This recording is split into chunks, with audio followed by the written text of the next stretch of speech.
Yo, hey guys, what is up? It's JJ Tech here, back again for another brand new video. And in today's video, we're finally going to be comparing the PS5 versus the Xbox One S. Now, as I mentioned in my last video, I told you guys that I was going to be comparing these two consoles behind me. Now, you're probably wondering, well, JJ Tech, this is kind of unfair because you're comparing a previous gen console to a current next gen console, and they're pretty much spread apart in terms of every category. I mean, power, speed. So why are you comparing these two consoles? Well, the answer to that is, well, just for fun, just kind of to see if there really is a huge difference between the two, and also to see whether it's worth upgrading your current gen console to a new next gen console. So with no further ado, let's get into the video. Now, I'm going to start off with some categories. First, we're going to start off with design. Then we are going to start off with UI, user interface. And then we're going to go into gameplay. And then at the end, I'm going to give off my conclusion on whether you should upgrade from whether your Xbox One S or even your PS4 to the PS5 or Xbox Series X. Basically letting you know whether it's worth upgrading. So with no further ado, now let's really get into the video.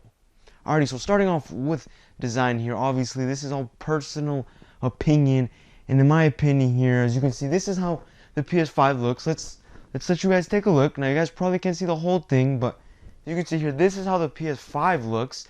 And the PS5 to a lot of people was a very controversial design just because it looked very, very different. Like, for example, compared to the Xbox Series X, which went more for like a traditional box shape, and the PS5 went way more out of the box, literally, and they pretty much did all these cool shapes and kind of made it look futuristic. And then heading on to the Xbox One S, let's turn that so you guys can see here. As you can see here, this is the Xbox One S. As you can see here, obviously Xbox, it's a box, and this is way more simple. It kind of blends into the area you put it in. So as you can see in my case, I have it on top of a printer here. You can't really notice it. It doesn't flash out too much. It's not too noticeable. Unlike this bad boy back here, which is very noticeable. It's like the first thing you look at when you walk into the room. But now that you guys saw the design of both of those two, let me know in the comments down below, what do you guys prefer, the PS5 design or the Xbox One S design? Now, what do I think looks better?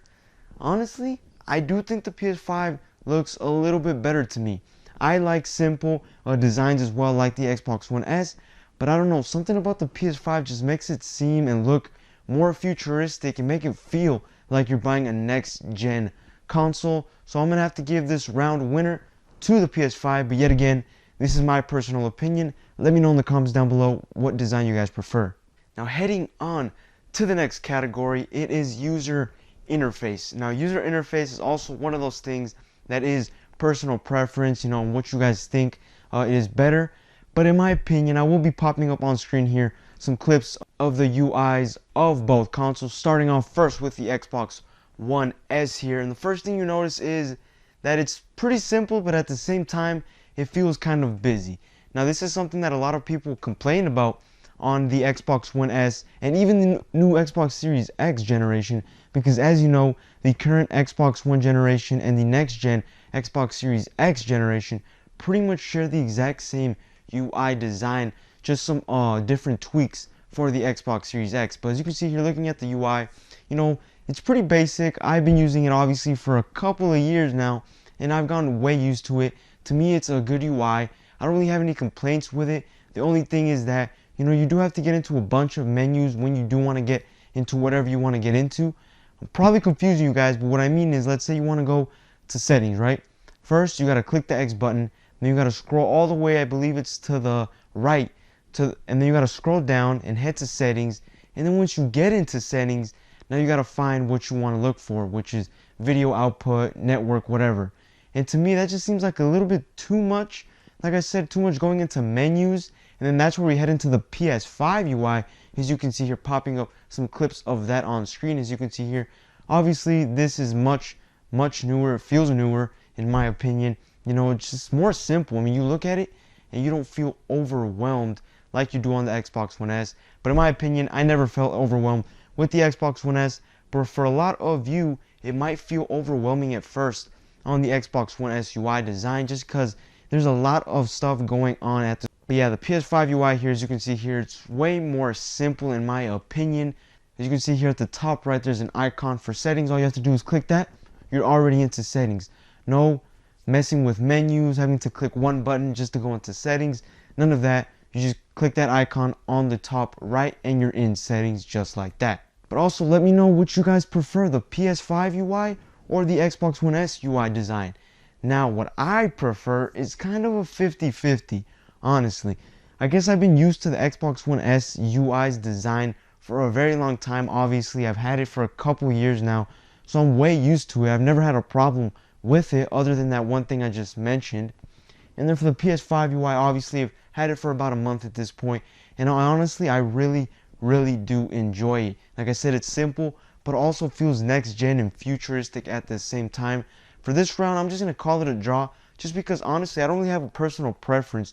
They both have their pros and cons, but yeah, honestly I'm going to have to give this round a draw to both of these consoles. And now let's get on to the third category, and that is gameplay. Now gameplay is obviously pretty much the most important thing when buying a console, because that's what a gaming console is for, to play video games. Now obviously it's kind of not even a comparison here, just because a PS5 obviously is way above that of the Xbox One S. I mean, the Xbox One S in terms of graphics, frame rate, is obviously doesn't even come close to what the PS5 offers, but honestly they're closer than you might think, even though I just said the PS5 and the Xbox One S don't even come close. You know what I mean though. But yeah, heading on to the Xbox One S gameplay, as you can see here, I'm popping up a gameplay clip. It's going to be whether Fortnite or Need for Speed. You guys will see here on screen. As you can see here, gameplay, it's pretty solid. Honestly, don't really have any complaints with it. Yet again, I've been used to the gameplay and the graphics and frame rate and stuff like that for the past couple of years, so I've gotten used to it. As you can see here, the graphics don't really look that bad, and frame rates are also pretty good, but obviously all that varies and depends on the type of game you're on. In this case, I'm on Need for Speed Heat. As you can see here, it's not the most demanding game, even though it is a newer game, but it's running perfectly fine. I honestly have no issues when I do play games on the Xbox One S. I've never had any issues with any game, even with Call of Duty and games like that. Those heavy games, honestly not really much of a problem. Now heading on to the PS5 gameplay, as you can see here, I'm either going to be playing Fortnite. Pretty sure it's going to be Fortnite, because right now I don't really have any games for the PS5 because they're pretty expensive right now.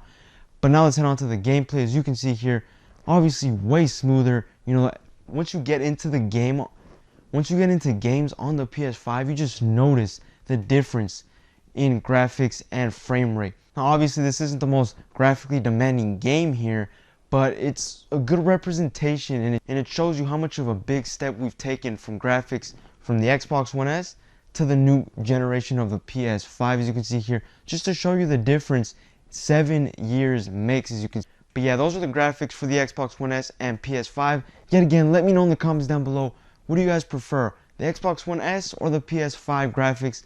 But I'm pretty sure most of you are going to choose a PS5. It just makes sense. Now let's head on to who won this round. I'm going to have to give that to the PS5. Even though the Xbox One S doesn't play the games badly, you know, it has decent graphics, decent frame rates, but obviously it is starting to show its age nowadays.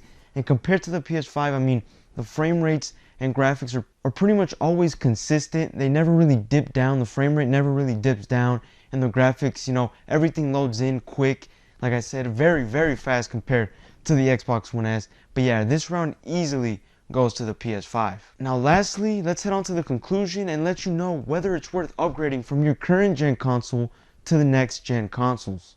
So to answer that question, it's kind of a draw, because honestly I feel like right now it really isn't worth upgrading from your current gen console to upgrade to the newest gen consoles, whether it's the PS5 or the Xbox Series X. Now I say that just because right now there really isn't any exclusive games just for the PS5 and Xbox Series X. Even though there is a couple for the PS5, they're not really huge AAA titles. So right now I don't see really a point in upgrading right now, whether it's from your Xbox One S or even PS4. Like I said, I don't really see a point right now, Maybe in about a year from now, I see why you would upgrade, but right now, I honestly don't think it's worth upgrading right now. Now, that was a reason on why you shouldn't upgrade. Now I'm going to give you the reason why you should upgrade. Now, the first reason why you should upgrade is, well, because the loading speeds between the two is a huge difference. I mean, when you get onto the Xbox One S, literally any game you load up, it takes forever to load, like I said, and that just dates the console even more, and it just makes it feel slow. And then when you head onto the PS5, I mean, loading speeds are almost non-existent. They're still there, mind you, but they're almost non-existent. The most I think I've ever waited on a loading screen, honestly, is like 30 seconds, which is absolutely nothing. So that's one of the reasons why you should upgrade, is because the difference in speed is actually insane. Now, another reason you should upgrade is, I guess you can say, it's the controller. Now, in this case, we're comparing the Xbox One S to the PS5 here, and in this case, I mean, the controller, honestly, I think is a good reason to upgrade. It might seem kind of dumb to a lot of people, but honestly, this is a good reason to upgrade. I mean, the controller on this thing truly is a game changer. I mean, the haptics and the vibrations that the PS5 controller has are honestly just insane. Now, I know that doesn't really have too much to do with the console, but that's the thing that you're going to be holding literally most of the time you're playing, you know. So that's another reason why I think you should upgrade. But yeah, guys, that's pretty much it. I gave you guys my reason on why you shouldn't upgrade and why you should upgrade. So that's my reasons right now. It's kind of a 50-50, but let me know in the comments if I missed anything in this comparison video. I didn't want to go too in depth just because I wanted to compare the main points and the main things that most people actually care about. But yeah, guys, thank you guys for watching this video. Catch you guys in the next video. Peace out.